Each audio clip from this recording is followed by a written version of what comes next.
Nagpapakawala tayo ulit. Tuesday ngayon. Sabado karera, 41 kilometers again. So, yeah, 24 birds. Ganda ng panahon. Yan. So, yun. Ito na. Ito na.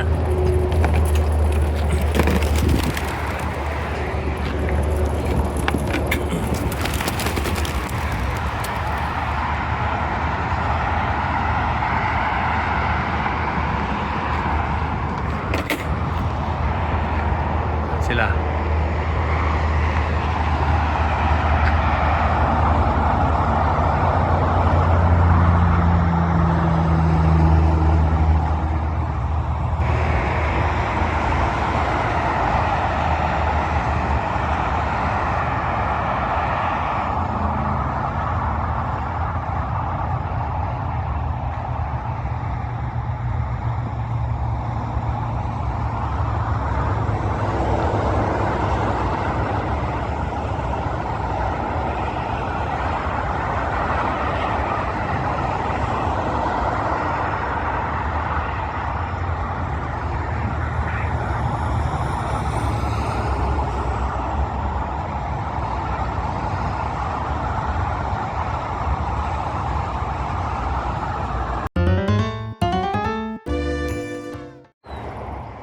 Good day.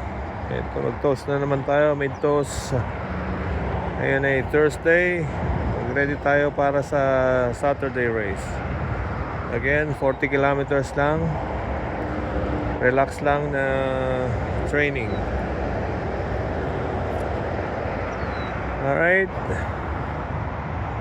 Okay, pakawalan na natin sila.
Alright, good day, good day. So, yung napanood yung dalawang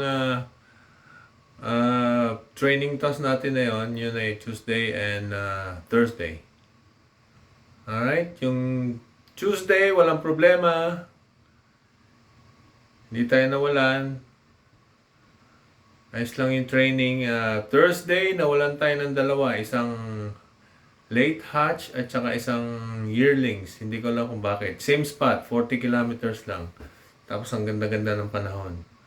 So, nawalan tayo ng dalawa ng Thursday. Yon. So, gaya nga nung sabi na natin, Last week, canceled kasi umulan ng Sabado at Linggo. And then, a week before that, initially meron tayo na walang 3 ibon.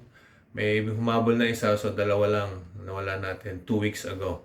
Tapos, Thursday may nawala tayong 2. Again, yan.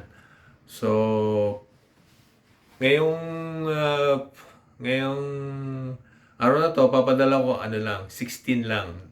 9 hens and 9 cocks and 7 hens. So 16 total. Puro all birds lang yung mga experience na yon, hindi na yung mga late hatch. So testingin lang natin ganon. 18 sana yun na all birds, pero yung 2 ng itlog sila ng first egg nila. So meron pang laman yung tiyan nila ng pangalawa. Ayaw kong ipadala ng ganon. So next week papadala natin sila. Okay, so punta tayo ngayon sa ating club. Dala tayo ng ibon. Alright, let's go!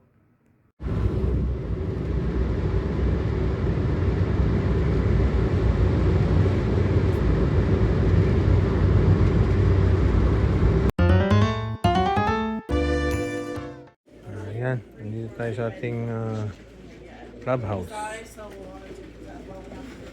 Loading ng ibon.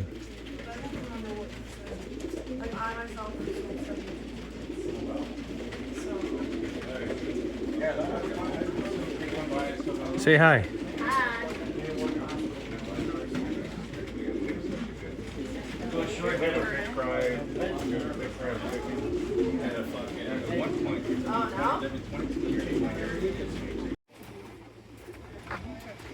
Pin truck. As usual.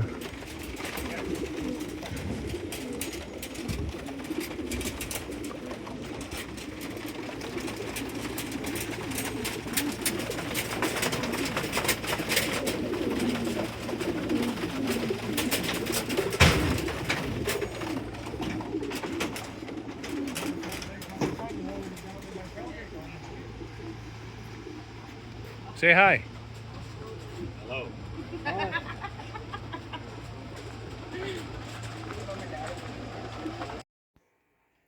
Okay, ito po yung ating pinadala mga ibon. Yan ang kanilang list. So, 7 hen at 9 na cocks.